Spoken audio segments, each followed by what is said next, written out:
Hello बच्चों, इस lecture में हम बात करेंगे कॉकरोच की एनाटॉमी की।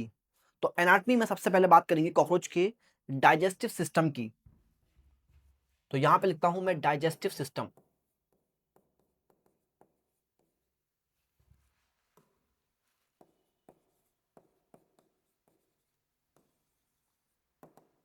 ओके।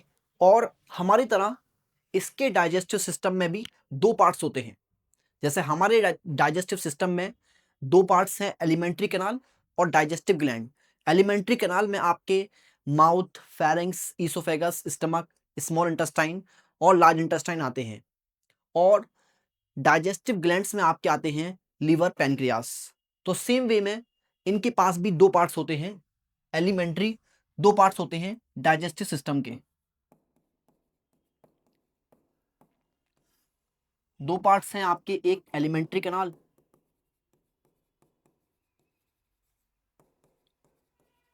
और एक है डाइजेस्टिव ग्लैंड।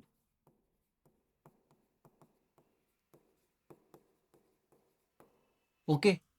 अब एलिमेंट्री कैनाल को थ्री पार्ट्स में डिवाइड किया है। एलिमेंट्री कैनाल को थ्री पार्ट्स में डिवाइड किया है। जैसे मान लीजिए ये कॉकरोच है और कॉकरोच का ये हेड है, यानी कि ये आपके आगे का हिस्सा है, एंटीरियर पार्ट है, और ये कॉकरोच का पोस्टीरियर पार्ट है। तो सबसे आगे जो एलिमेंट्री कैनाल का पार्ट है उसको आप बोलते हैं फोरगट, जो बीच में है मिडगट, और जो सबसे पीछे एलिमेंट्री कैनाल का पार्ट है उसको आप बोलते हैं हाइंडगट। ओके। तो एलिमेंट्री कैनाल के तीन पार्ट हैं। सबसे आगे फोरगट, बीच में मिडगट और लास्ट में सबसे पीछे हाइंडगट। इनके दूसरे नाम भी हैं। फोरगट को आप फोरगट को आप स्टोमोडियम भी बोलते हैं। मिडगट का नाम बताइए। मिडगट का नाम है मेसेंट्रॉन, और हाइंडगट को आप प्रोक्टोडियम भी बोलते हैं। प्रोक्टोडियम भी बोलते हैं। ओके। तो सबसे पहले बात करते हैं फोरगट के स्ट्रक्चर की और उसके पार्ट्स की। तो फोरगट के पार्ट्स देखते हैं। तो ये जो मैंने येलो से बनाया है ये पूरा फोरगट है। तो जैसे मैं अब इंसानों की बात करूं तो इंसानों में भी आप देखेंगे कि सबसे पहले एलिमेंट्री कैनाल स्टार्ट होती है ओपनिंग से, और इस ओपनिंग को आप बोलते हैं माउथ। माउथ के बाद आप देखेंगे जो कैविटी जिसमें आप फूड रखते हैं इसको आप बोलते हैं बक्कल कैविटी। बक्कल कैविटी के बाद फेरिंग्स, उसके बाद ईसोफेगस, और उसके बाद आता है हमारा स्टमक। लेकिन यहाँ पे थोड़ी कहानी अलग है। इसकी जो ओपनिंग है एलिमेंट्री कैनाल की जिसमें ये फूड रखता है वो है माउथ। माउथ के बाद माउथ के बाद जहां पर ये फूड रखता है ओपनिंग को बोलेंगे माउथ, और जहां पर फूड रखता है उस कैविटी को आप बोलते हैं बक्कल कैविटी। बक्कल कैविटी के बाद आएगा आपके फेरिंग्स। फेरिंग्स के बाद आएगा आपके ईसोफेगस। ओके। और ईसोफेगस के बाद हमारे पास आता है स्टमक। लेकिन इनके पास है क्रॉप। इनके पास है ये क्रॉप। इनके पास है क्रॉप। क्रॉप के बाद आता है इनके पास गिजर्ड। तो ये इनके पास एडिशनल चैम्बर होते हैं एलिमेंट्री कैनाल में। ये ऐसे चैम्बर आपको बर्ड्स में भी देखने को मिलते हैं। ओके। तो इनकी स्ट्रक्चर की बात करते हैं। तो गिजर्ड का मैं आपको पहले दूसरा नाम बताता हूं। तो गिजर्ड को आप बोलते हैं और प्रोवेंट्रिकुलस।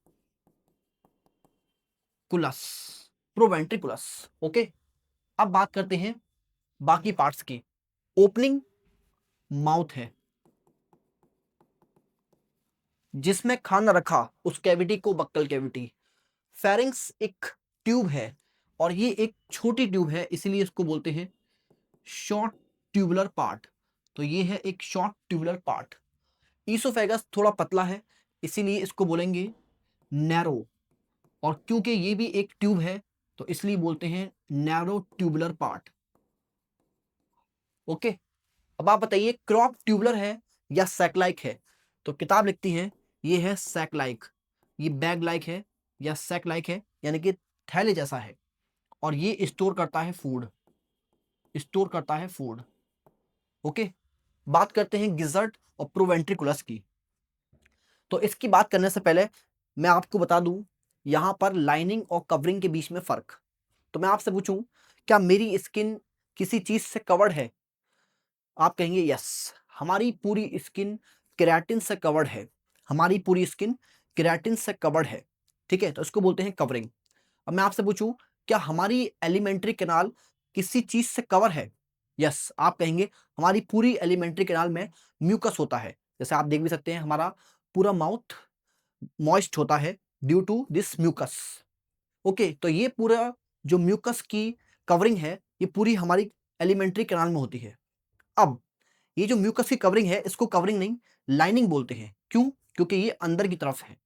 ओके, तो जैसे मान लीजिए ये स्टाइलस पे मैं पेंट करूं तो मैंने बाहर से पेंट किया रेड और इसके अंदर जो कैविटी है उसको पेंट किया येलो, तो आप कहेंगे कि रेड कवरिंग है और जो अंदर से पेंट किया येलो वो लाइनिंग है।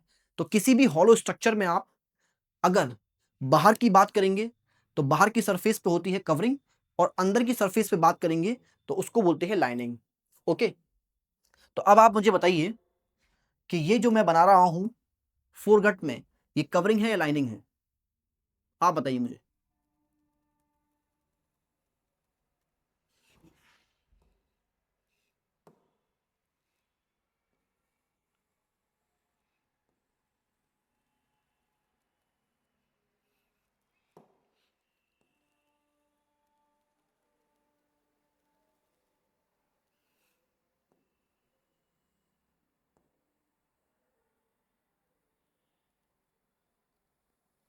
ये देखिए, तो ये जो मैंने स्ट्रक्चर बनाया है ये है लाइनिंग। ओके, क्योंकि ये अंदर की तरफ है इसलिए इसको क्या बोलते हैं?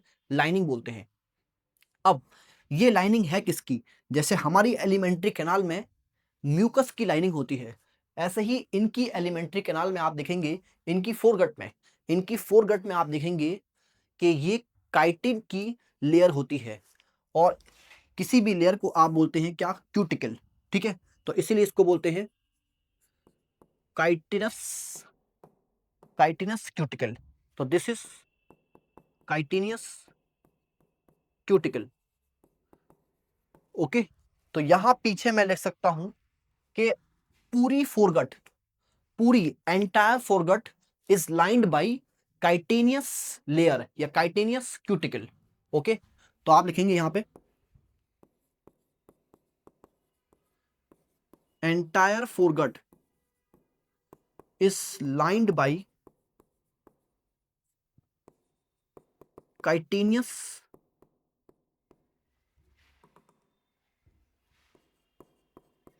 क्यूटिकल। ओके, बात करते हैं अब गिजर्ट की। तो गिजर्ट का मैं आपको क्रॉस सेक्शन दिखाता हूं।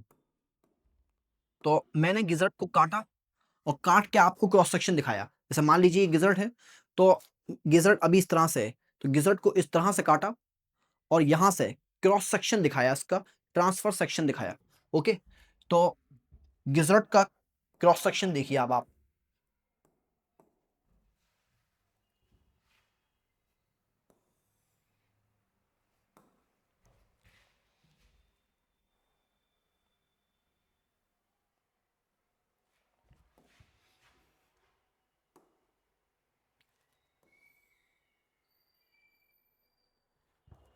ओके, ये क्या है आपके? Cross section of gizzard, cross section of gizzard, cross section of gizzard. Okay, और गिजर्ट को और क्या बोलते हैं? प्रोवेंट्रिकुलस। तो इसके क्रॉस सेक्शन में आपको दिखेंगी बाहर की तरफ circular muscle, outer circular muscle, बाहर की तरफ आपको दिखेंगी सर्कुलर मसल, तो आउटर सर्कुलर मसल, और अंदर की तरफ आप जानते हैं लाइनिंग किसकी प्रेजेंट है, लाइनिंग प्रेजेंट है क्यूटिकल की।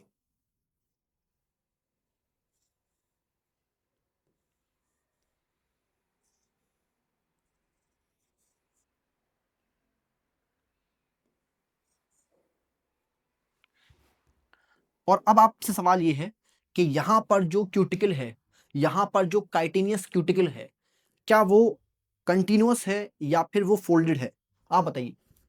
तो आप कहेंगे ये है फोल्डेड, और ये टोटल कितने फोल्ड बनाती है यहां पर, तो आप कहेंगे ये टोटल 6 फोल्ड बनाती है, ये टोटल 6 फोल्ड बनाती है।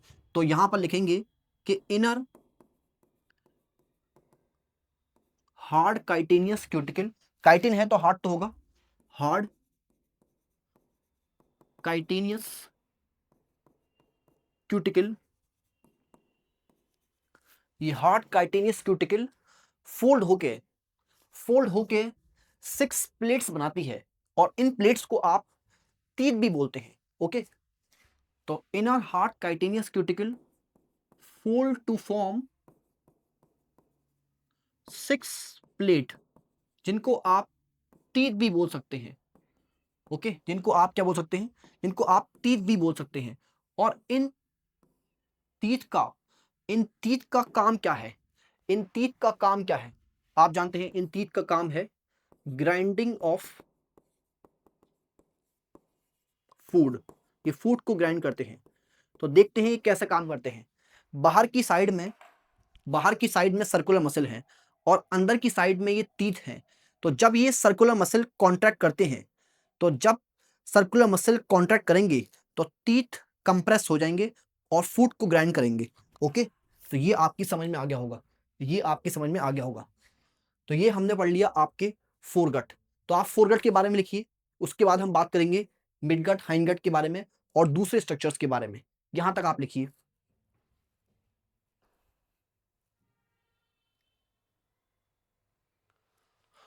अब बात करते हैं दूसरे स्ट्रक्चर्स के बारे में। तो ये जो स्ट्रक्चर है इसको आप बोलते हैं क्या, मिडगट। ओके, और यहां पर ये जो स्ट्रक्चर है लास्ट में, इसको आप बोलते हैं हाइंडगट। और हाइंडगट आप देखेंगे, हाइंडगट के 3 पार्ट हैं, हाइंडगट के 3 पार्ट हैं। तो ये जो पार्ट है, पहला पार्ट, इसको आप बोलते हैं एलियम, और सबसे लॉन्गेस्ट पार्ट ये है कॉलोन, और सबसे लास्ट पार्ट है रेक्टम। ओके, तो ये है आपके हाइंडगट, ये है आपके हाइंडगट, और रेक्टम की जो ओपनिंग है उसको आप बोल सकते हैं एनस। ठीक है, ये सिंपल है। अब अब आपसे एक सवाल है कि डायमीटर देखा जाए तो मिडगट और हाइंडगट कौन ब्रॉडर है। तो आपको साफ साफ दिख रहा है कि यहां पर आप देखेंगे कि हाइंडगट काफी ब्रॉडर है कंपेयर टू मिडगट। तो यहां पर आप लिखेंगे ब्रॉडर देन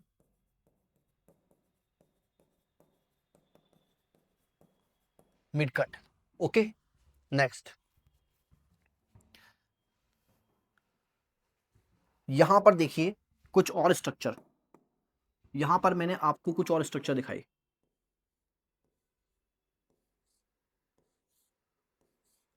ये देखिए, तो ये जो स्ट्रक्चर है इनका नाम है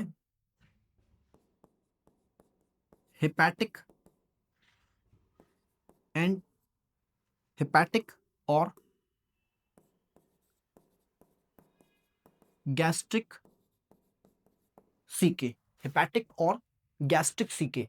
तो ये बनाइए आप, उसके बाद इसके बारे में बात करते हैं। तो बात करते हैं आपके हेपेटिक और गैस्ट्रिक सीके की।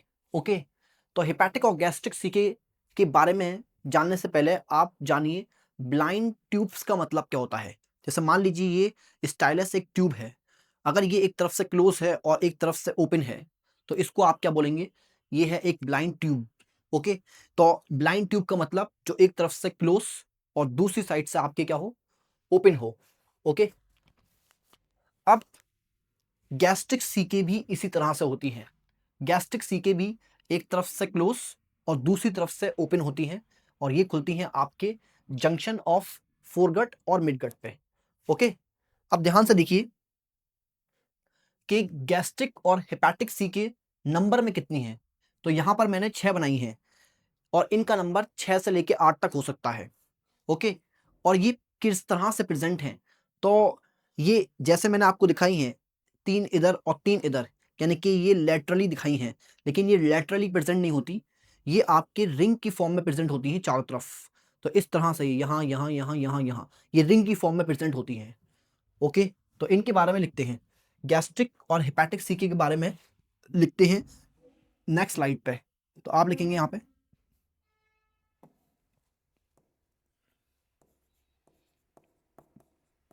गैस्ट्रिक और hepatic caeca.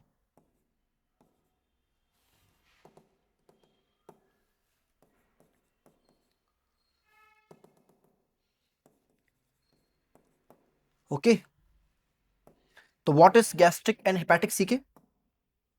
This is ring of 6 to 8 blind tubules. Tubules का मतलब है छोटी छोटी ट्यूब्स है, इसलिए टिब्यूल्स बोलते हैं। Ring of 6 to 8 blind tubules, और जो कहाँ प्रेजेंट है, जो फोरगट और मिडगट के जंक्शन पे प्रेजेंट है। तो आप लिखेंगे at the junction of, at the junction of foregut and midgut. Okay, तो ये है आपके रिंग, ये आपके रिंग की फॉर्म में है, ब्लाइंड है और 6 to 8 है। तो this is ring of 6 to 8 blind tubules at the junction of foregut and midgut. अब नेक्स्ट है कि इनका फंक्शन क्या होता है। तो ये आपके गैस्ट्रिक या डाइजेस्टिव जूस छोड़ती हैं। ओके, गैस्ट्रिक और डाइजेस्टिव जूस छोड़ती हैं। तो आप लिखेंगे secret gastric and digestive juice, and नहीं और डाइजेस्टिव जूस। ठीक है, तो ये गैस्ट्रिक और डाइजेस्टिव जूस छोड़ती हैं। अब नेक्स्ट है, फिर गैस्ट्रिक और डाइजेस्टिव जूस आपके मिडगट में है, तो मिडगट में डाइजेशन हो जाता है कंप्लीट। तो आप लिख सकते हैं कि मिडगट में डाइजेशन होता है क्या, complete, digestion complete in midgut, complete in midgut. Okay, और मैक्सिमम एब्जॉर्प्शन भी यहीं पर होता है मिडगट में। नेक्स्ट आते हैं बात करते हैं एक और स्ट्रक्चर की जो आपके एनसीईआरटी में दिया है। वो स्ट्रक्चर यहां पर है।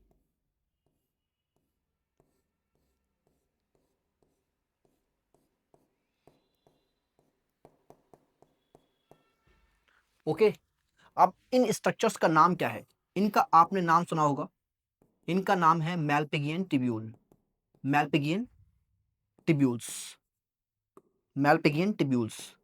तो इनका नाम है मैलपिगियन। समझते हैं मैलपिगियन टिब्यूल के बारे में, समझते हैं मैलपिगियन टिब्यूल के बारे में। तो देखिए, मैंने आपसे पूछा इनका कलर कैसा है, तो आप कहेंगे इनका कलर है येलोइश। ओके, फिर मैंने आपसे पूछा कि क्या ये रिंग की फॉर्म में है, आप कहेंगे यस, ये रिंग की फॉर्म में प्रेजेंट है। फिर मैंने आपसे पूछा कि इनका नंबर कितना है, तो आप कहेंगे इनका नंबर होता है 100 to 150, ये काफ़ी ज़्यादा होते हैं नंबर में। तो 100 to 150। क्या ये थिन है, यस, ये थिन है, थ्रेड लाइक है, फिलामेंटस है।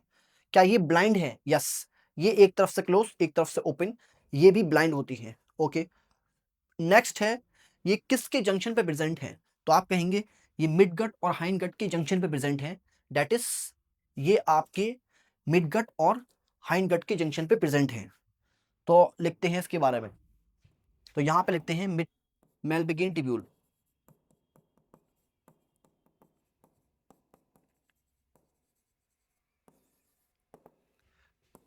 कलर कैसा है, येलोइश। ओके, रिंग की फॉर्म में है, यस। कितनी नंबर में कितने हैं, तो आप कहेंगे 100 to 150। ओके, ब्लाइंड है, यस, एक तरफ से क्लोज एक तरफ से ओपन, थिन है, यस, पतली है, यस, थ्रेड लाइक है, यस, फिलामेंटस है।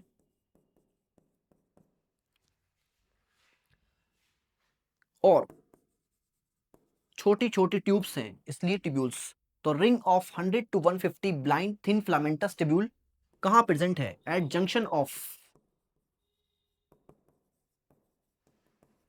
मिडगट एंड हाइंडगट, हाइंडगट और मिडगट के जंक्शन पे है। ओके, अब इनका फंक्शन क्या है? तो इनका फंक्शन कुछ हमारी किडनी जैसा होता है। जैसे आप देखिए, हमारी किडनी हमारे ब्लड में जो वेस्ट है, नाइट्रोजनस वेस्ट, यूरिया, उसको रिमूव करती है, यानी कि एक्सक्रीशन का फंक्शन परफॉर्म करती है। ओके, तो ये भी आपके रिमूव करते हैं क्या? Remove waste from haemolymph.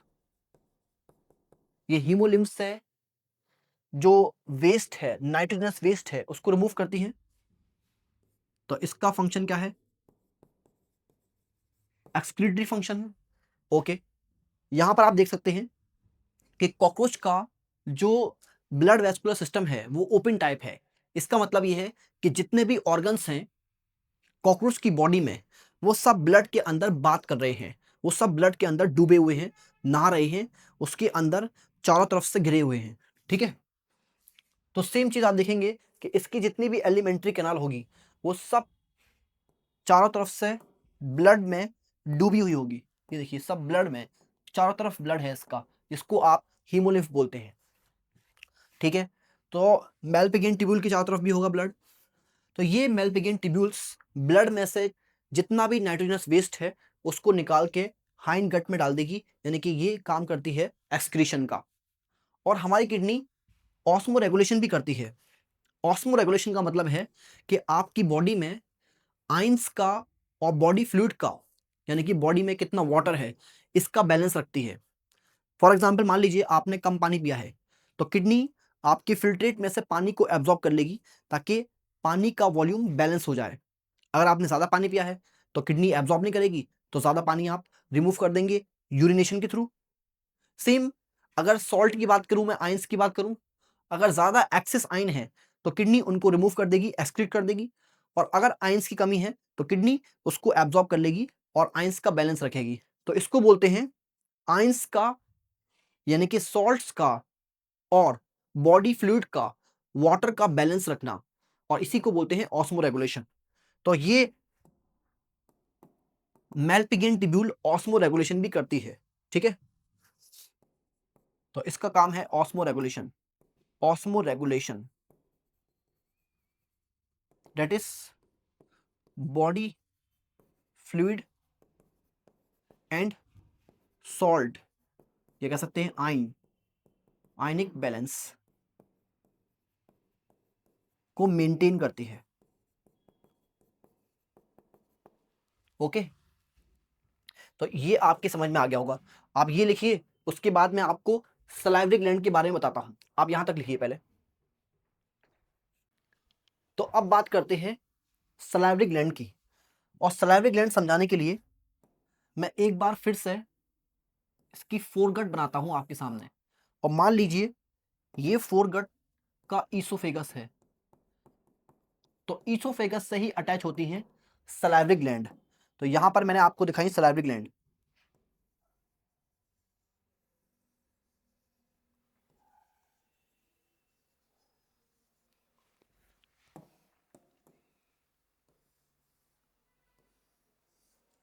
Okay, और आपको देखने में लग रहा होगा कि सलाइवरी ग्लैंड 2 पेयर हैं, लेकिन सलाइवरी ग्लैंड कितनी होती हैं? सलाइवरी ग्लैंड 1 पेयर होती है। ओके, ये आपके 1 पेयर सलाइवरी ग्लैंड है, बस ये बाइलोब्ड होती है। ओके, तो दिस इज बाइलोब्ड। ओके, तो ये है सलाइवरी ग्लैंड। अब सलाइवरी ग्लैंड के 2 पार्ट होते हैं, 2 पार्ट होते हैं। एक होता है ग्लैंडुलर पार्ट, और एक होता है आपके reservoir part, reservoir part. Okay, तो ये जो सलाइवरी ग्लैंड है, ये सलाइवरी ग्लैंड का ग्लैंडुलर पार्ट है, ग्लैंडुलर पार्ट। और ग्लैंडुलर पार्ट सिक्रीट करता है, सिक्रीट सलाइवा। और reservoir part, reservoir part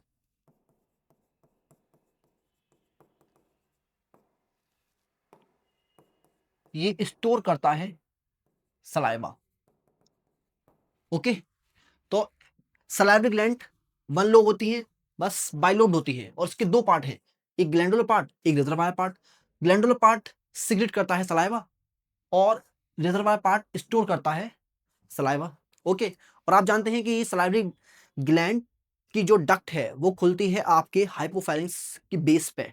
okay, और सलाइवा के अंदर जो एंजाइम्स होते हैं वो कार्बोहाइड्रेट डाइजेस्टिव एंजाइम होते हैं। ठीक है, तो contain, saliva contain carbohydrate, carbohydrate digestive, digesting enzymes. तो कार्बोहाइड्रेट डाइजेस्टिंग एंजाइम है इसके पास, इसीलिए आप देखेंगे कि कार्बोहाइड्रेट का डाइजेशन, जैसे सेलुलोज का, काइटिन का, ओके, स्टार्च का डाइजेशन इनके माउथ में ही हो जाता है, क्योंकि यहीं पर आपके, क्योंकि माउथ में ही इनके सलाइवा है, और सलाइवा के अंदर होते हैं कार्बोहाइड्रेट डाइजेस्टिंग एंजाइम। ओके, तो ये आपके यहाँ पर कंप्लीट हो गया डाइजेस्टिव सिस्टम, तो ये आप लिख लीजिए। ओके, नेक्स्ट हम बात करेंगे ब्लड वैस्कुलर सिस्टम की। और ब्लड वैस्कुलर सिस्टम पढ़ने से पहले आप इस डायग्राम को सॉल्व कीजिए। बताइए यहाँ पर जो नंबरिंग दे रखी है ये किस लेवल को डिनोट कर रही हैं। जैसे 1 पर फेरिंग्स है, 2 पर सलाइवरी ग्लैंड है, 3 पर सलाइवरी रिजर्वायर है। ऐसे ही आप सारी लेबलिंग करने की कोशिश कीजिए। वीडियो को पॉज करिए और इसको सॉल्व करिए, और जब आप ये सॉल्व कर लें तो आप इसके आंसर चेक कर सकते हैं यहाँ से। इसके आंसर चेक करेंगे आप यहाँ से।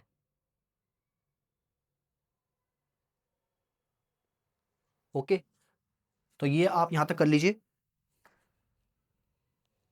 अब हम बात करेंगे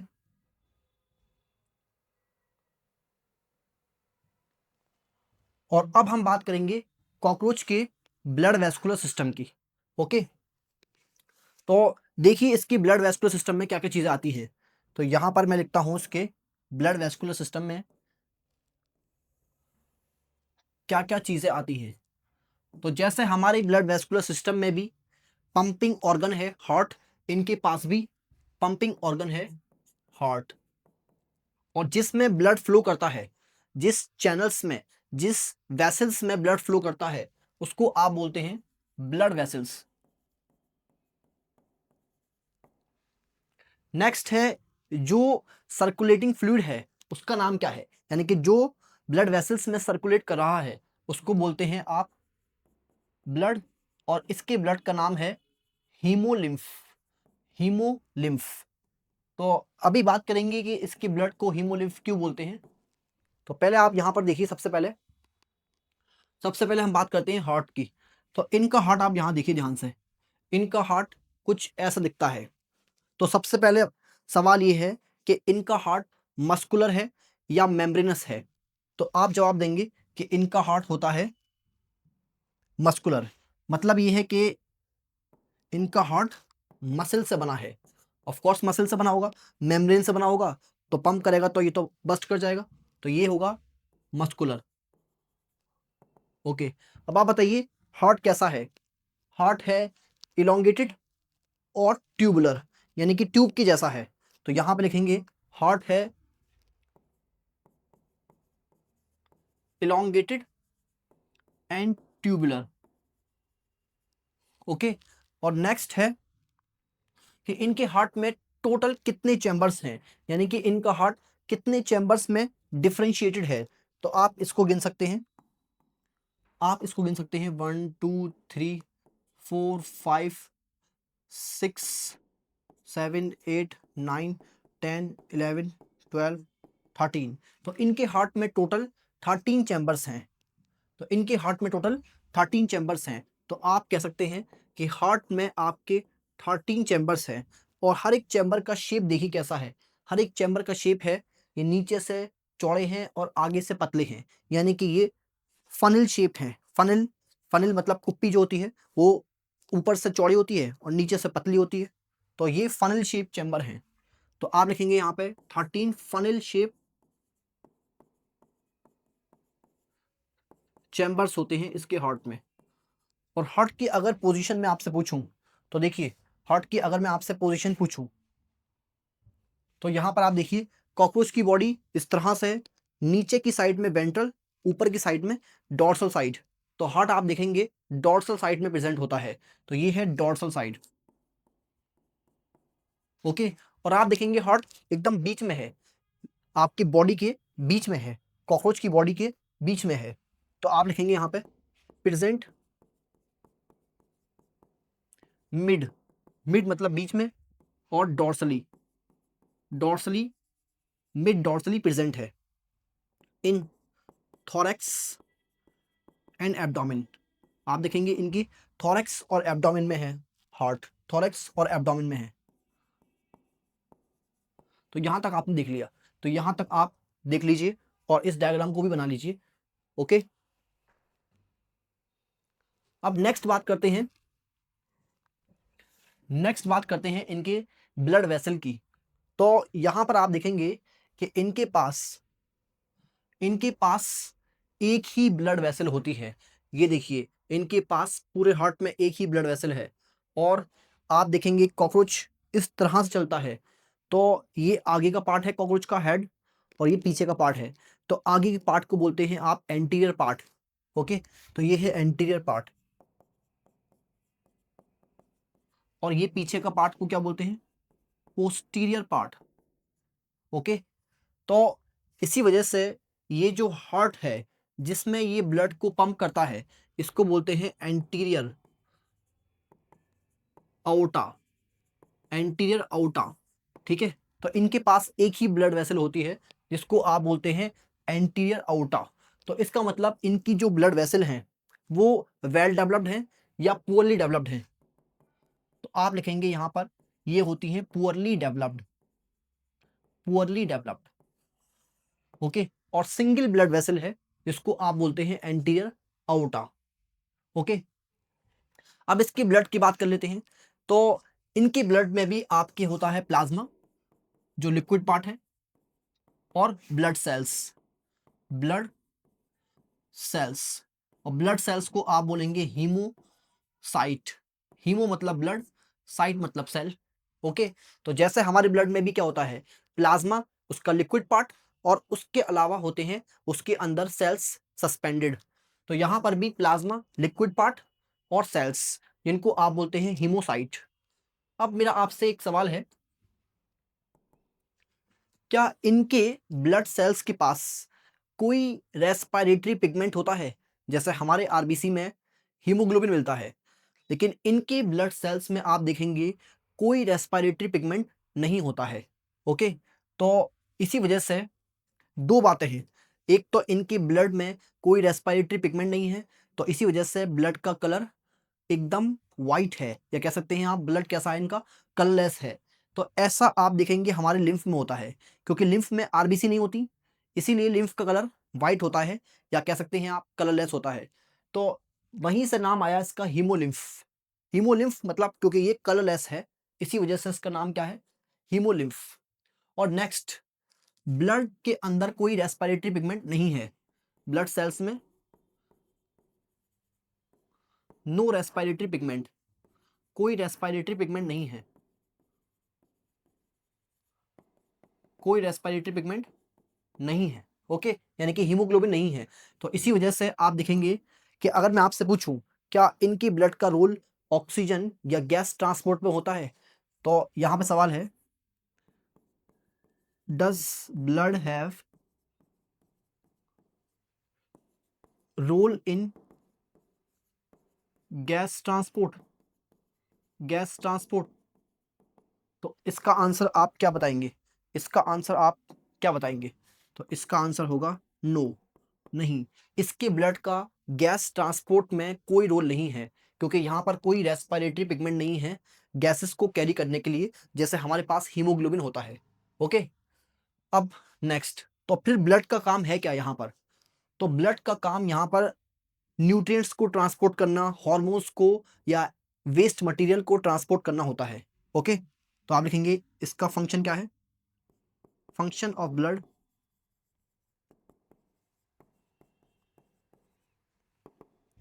transport of hormones, nutrients and excretory material, excretory material को ट्रांसपोर्ट करना। ओके, तो फिर आपका सवाल होगा कि अगर ब्लड गैस ट्रांसपोर्ट में पार्टिसिपेट नहीं करता तो फिर कौन करता है? तो इसके बारे में हम आगे बढ़ेंगे।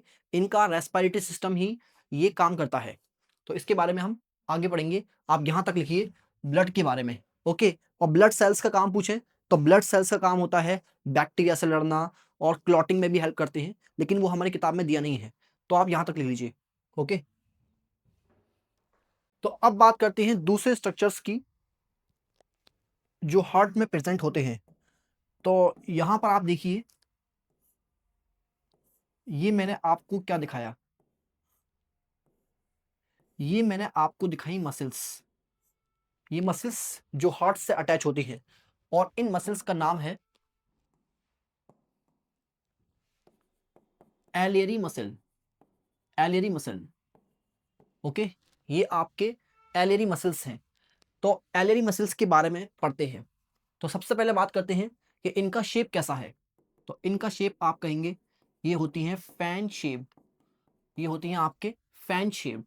ओके, और आप देखेंगे कि ये आपके प्रेजेंट होती है दो चैम्बर के बीच में, एक और एक, यानी कि दो, यानी कि वन पेयर होती है। ठीक है, तो दो चैम्बर के बीच में एक पेयर होती है एलियरी मसल्स, दो चैम्बर के बीच में एक पेयर होती है एलियरी मसल्स। तो यहां पर लिखेंगे one pair between two chambers, दो चैम्बर्स के बीच में एक पेयर होती है। ओके, नेक्स्ट देखिए, नेक्स्ट देखिए, अब बात करते हैं कि टोटल एलियरी मसल्स कितनी हो गई। तो दो चैम्बर के बीच में एक, तीन चैम्बर के बीच में दो पेयर, और चार चैम्बर के बीच में तीन पेयर, पांच चैम्बर के बीच में चार पेयर, तो टोटल 13 चैम्बर है, इसीलिए इनका टोटल नंबर हो गया कितना? 12 पेयर। ओके, टोटल नंबर कितना हो गया? 12 पेयर। ओके, अब नेक्स्ट, अब बात करते हैं कि एलियरी मसल्स का फंक्शन क्या है। तो फंक्शन जानने से पहले हम एक स्ट्रक्चर के बारे में समझते हैं जिसका नाम है, जिसका नाम है ऑस्टिया। तो यहां पर आप देखेंगे इस तरह से, यहां पर आप देखिए ध्यान से, ये छोटे छोटे से जो पोर्स हैं, ये छोटे छोटे जो हर एक चैम्बर के बेस पे होल्स हैं या पोर्स हैं, स्मॉल ओपनिंग्स हैं। ठीक है, स्मॉल ओपनिंग्स हैं कहां पर? At base of each chamber, हर एक चैम्बर के बेस पर छोटी छोटी से ओपनिंग्स हैं या पोर्स हैं, जिन जिनसे आपके ब्लड इस हार्ट में एंटर करता है। ओके, उन्हीं को आप क्या बोलते हैं? ऑस्टिया। तो ऑस्टिया टोटल कितने हो गए? हर एक चैम्बर के बेस पर वन पेयर है, तो टोटल हो गए आपके 13 पेयर। ओके, तो हर एक चैम्बर के बेस पे वन पेयर ऑस्टिया है, तो टोटल हो गए आपके 13 पेयर। ओके, अब आप देखेंगे क्योंकि कॉकरोच में सर्कुलेटरी सिस्टम ओपन टाइप है, तो इसके सारे ऑर्गन्स ब्लड के अंदर बात कर रहे हैं। तो हार्ट भी इनका ब्लड के अंदर बात कर रहा है, यानी कि चारों तरफ इसकी ब्लड है। तो हार्ट के अंदर ब्लड जो एंटर करेगा वो किसके थ्रू करेगा? वो ऑस्टिया के थ्रू करेगा। तो यहां पे हम लिखेंगे कि blood enter, blood enter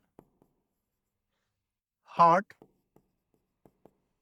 via ostia, ostia के थ्रू ब्लड एंटर करता है हार्ट के अंदर।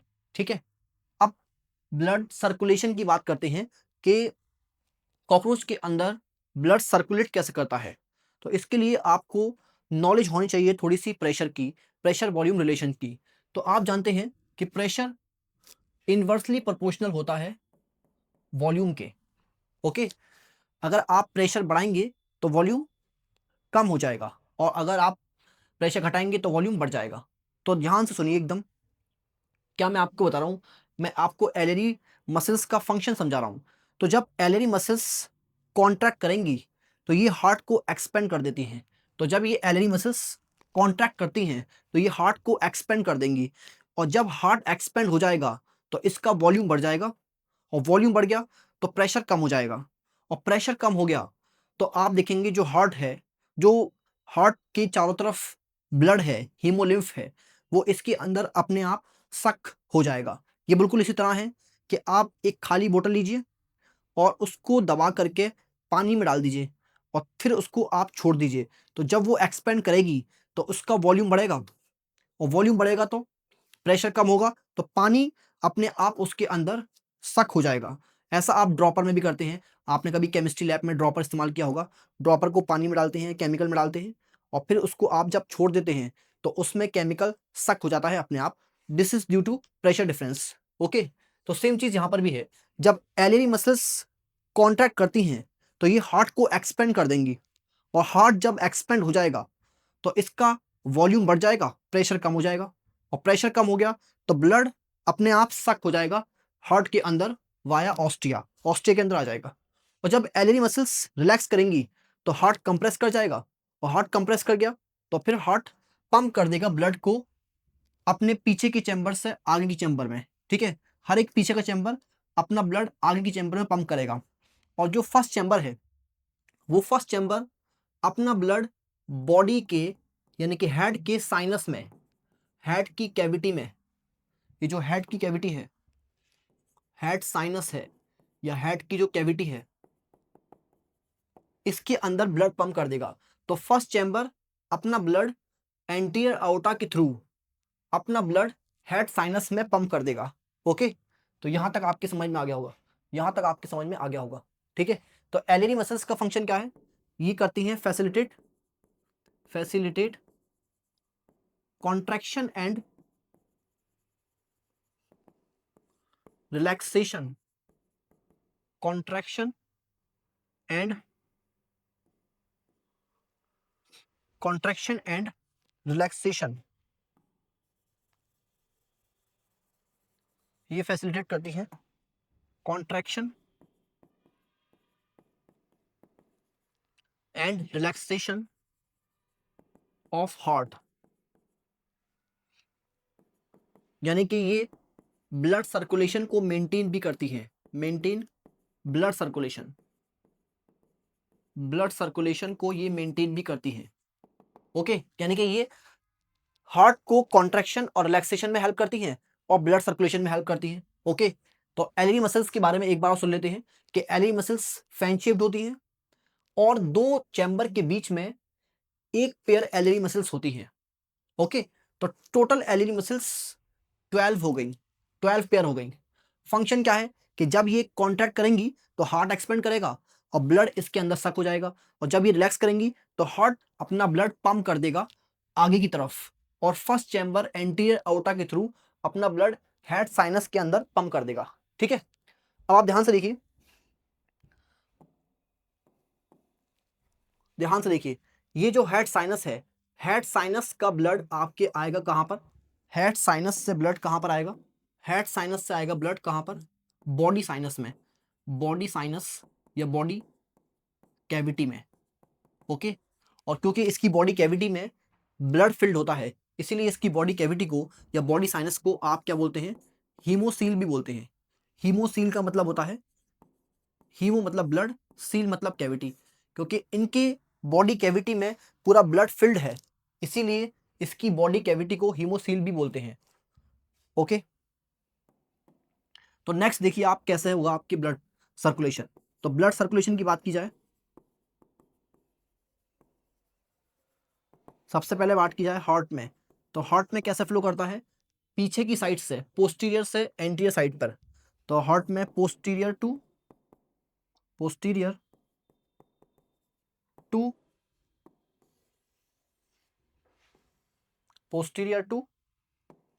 Anterior, okay. और उसके बाद एंटीरियर में आने के बाद आप देखेंगे ये जाएगा हेड साइनस। हेड साइनस को सेफेलिक साइनस भी बोलते हैं, हेड साइनस को आप बोल सकते हैं सेफेलिक साइनस। सेफेलिक मतलब होता है हेड, सेफेलिक साइनस।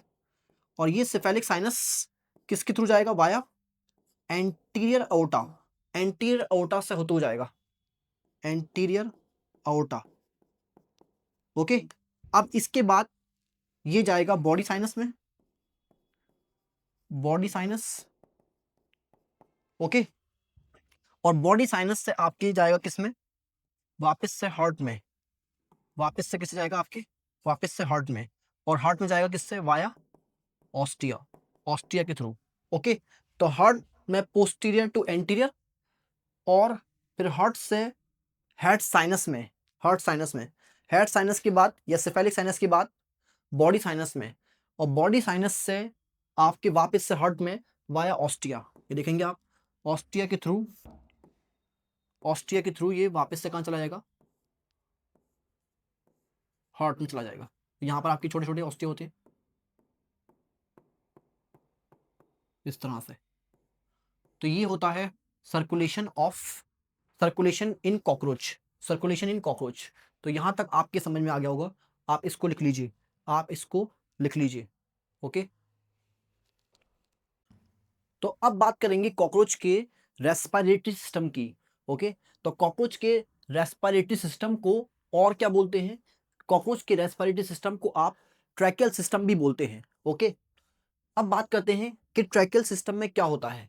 तो किताब में लिखा है कि tracheal system consist of network of trachea. तो ट्रैकियल सिस्टम में ट्रैकिया का नेटवर्क देखने को मिलता है। तो tracheal system consist of network of trachea.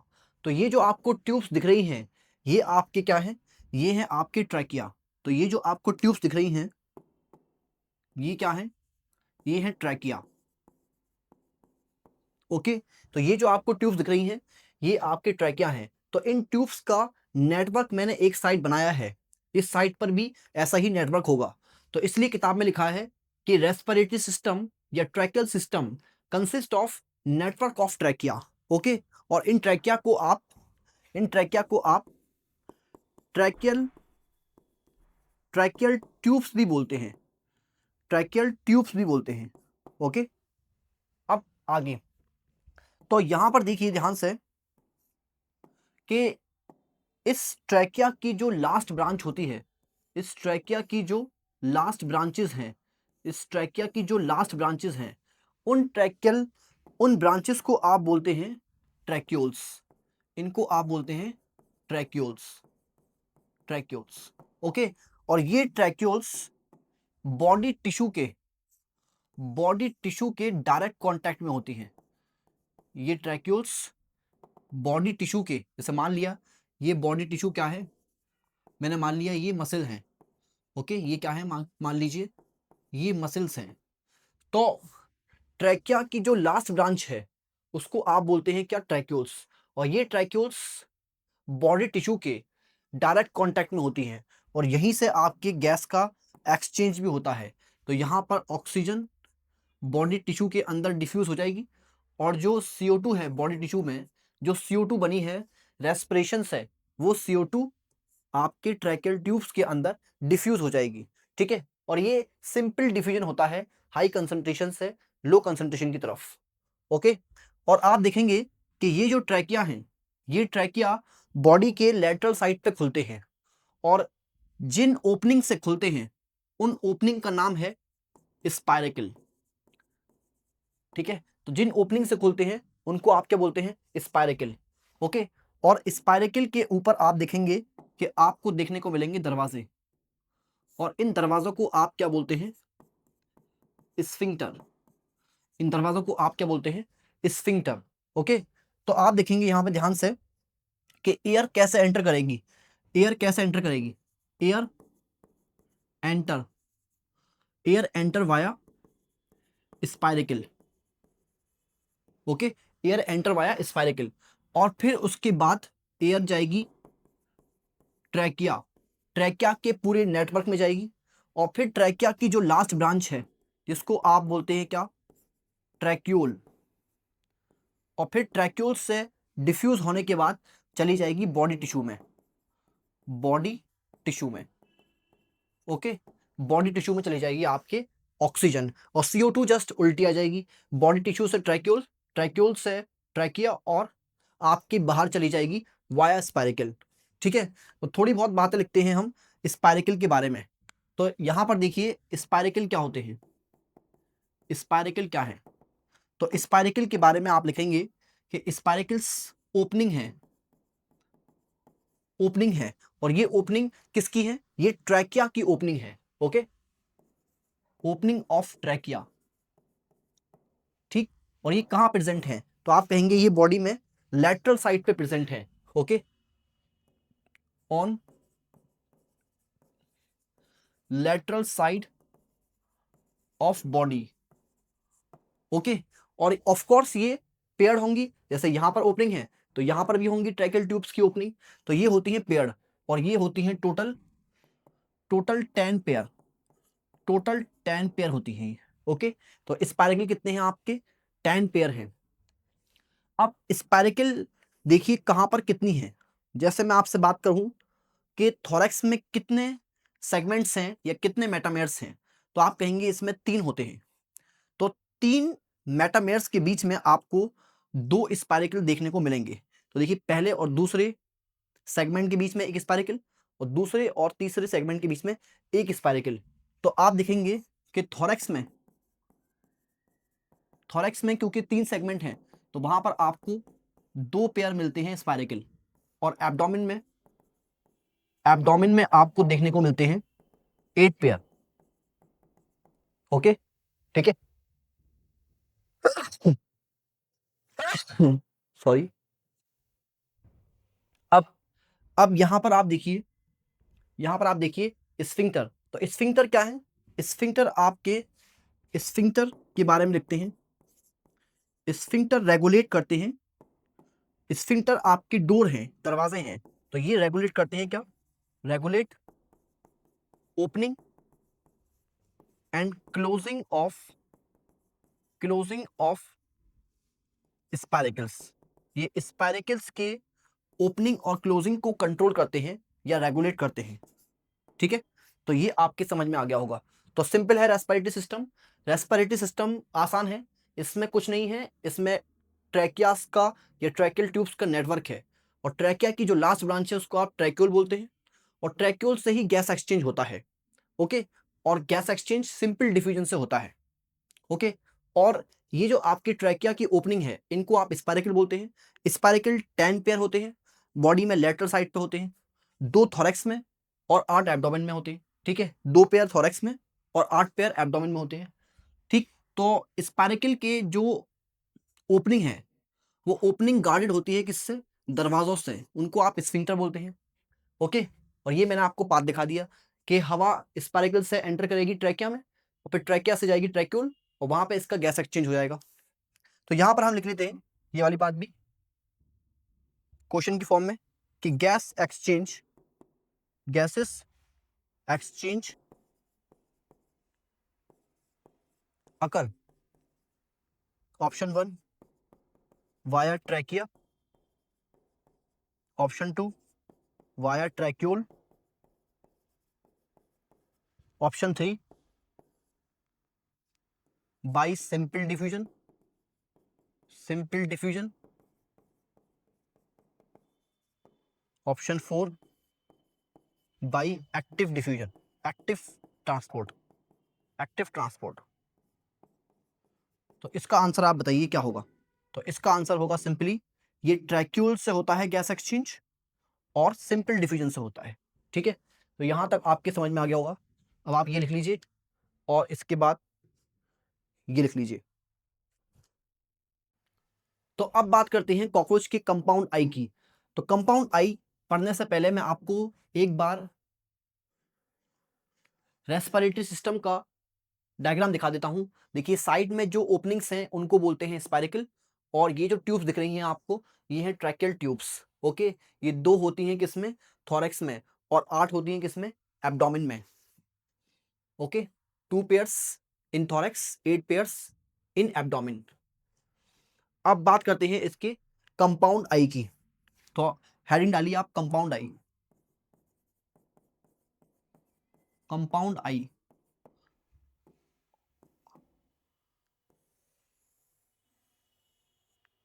Okay. सबसे पहले बात कर लेते हैं कॉकरोच की बॉडी है कैसे, फिर से देख लेते हैं। कॉकरोच की बॉडी, ये सामने की साइड वेंट्रल साइड, पीछे की साइड डॉर्सल साइड। क्योंकि कॉकरोच इस तरह से उल्टा लेटा हुआ है, तो वेंट्रल साइड नीचे, डॉर्सल साइड ऊपर की तरफ है।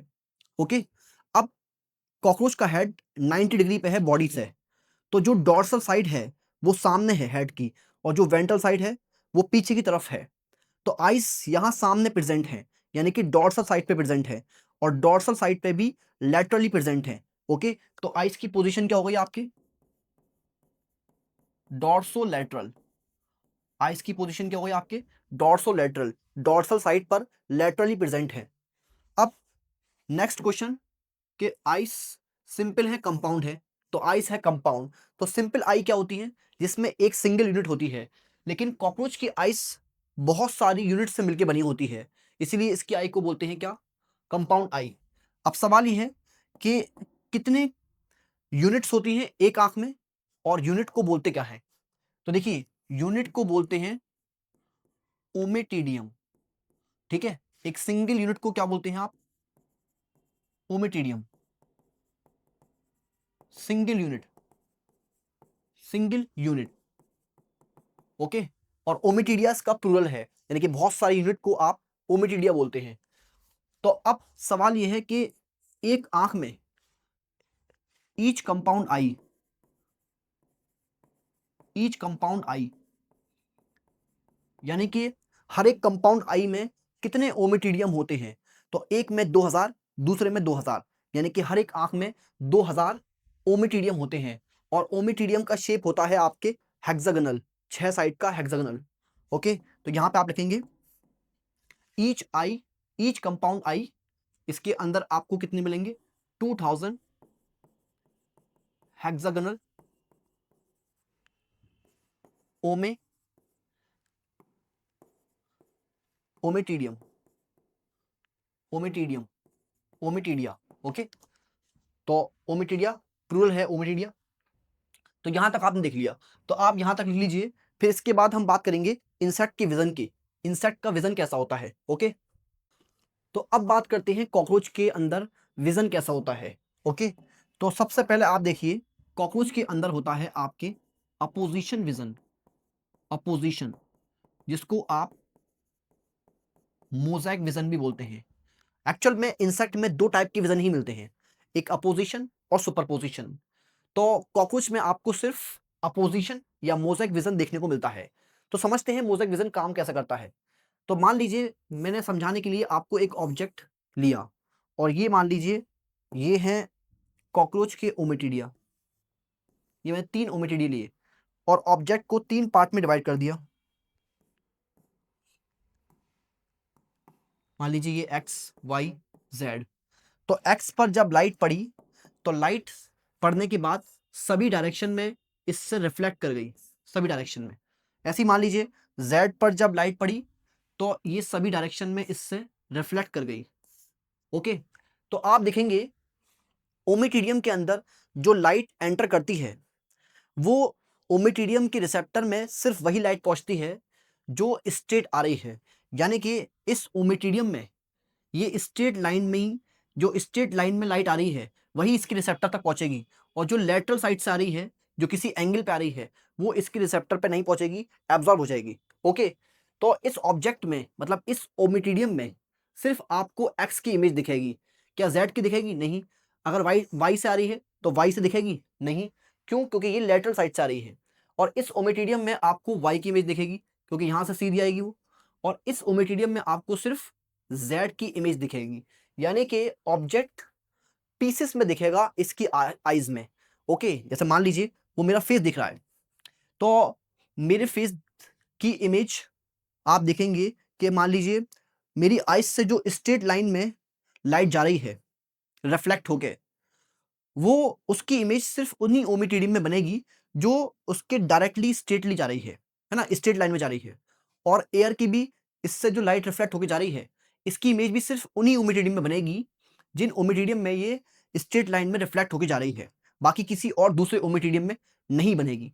तो ऐसे आप देखेंगे कॉकरोच में जब वो मेरा फेस दिखेगा तो कुछ ओमिटिडियम में आइस की इमेज, कुछ ओमिटिडियम में एयर्स की इमेज, और कुछ ओमिटिडियम में नोज की, कुछ ओमिटिडियम में माउथ की इमेज। तो मेरा फेस उसको पीसेस में दिखेगा। ओके, और ऐसे विजन को आप बोलते हैं मोज़ेक विजन। मोज़ेक का मतलब ही होता है आपके, जैसे आपने चेस का बोर्ड देखा होगा जिसमें ब्लैक व्हाइट मोज़ेक पैटर्न होते हैं, ऐसे ही आप मान लीजिए कि जो कॉकरोच होता है, तो कॉकरोच का विजन भी ऐसे ही होता है। वो भी आप देखेंगे, उसको भी ऑब्जेक्ट पीसेस में दिखेगा। थोड़े से पार्ट में आइस, थोड़े से पार्ट में एयर, थोड़े से पार्ट में आपके नोज दिखेगी। ठीक है, तो यहां पे आप देखेंगे कि ये ऑब्जेक्ट कैसा दिखता है। तो आप देखेंगे ऑब्जेक्ट की बनती है मल्टीपल इमेजेस, मल्टीपल इमेजेस बनती हैं पीसेस में, multiple images in pieces,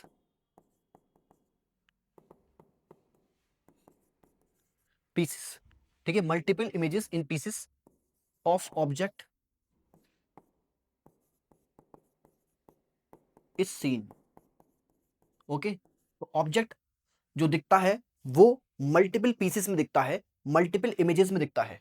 okay, और ऐसी जो विजन होता है ये ज़्यादा सेंसिटिव होता है, क्योंकि ये रात में भी आप देखेंगे कम लाइट में भी हर एक ऑब्जेक्ट की इमेज क्लियरली बना सकता है। ठीक है, तो कम लाइट में भी दिख सकता है, इसीलिए ये काफ़ी सेंसिटिव होता है, हाईली सेंसिटिव। इसकी सेंसिटिविटी क्या है? High, high sensitivity, high sensitivity. क्यों? क्योंकि ये रात में भी कम लाइट में भी, कम लाइट में जब लाइट कम रिफ्लेक्ट करती है तब भी ऑब्जेक्ट को देख सकता है।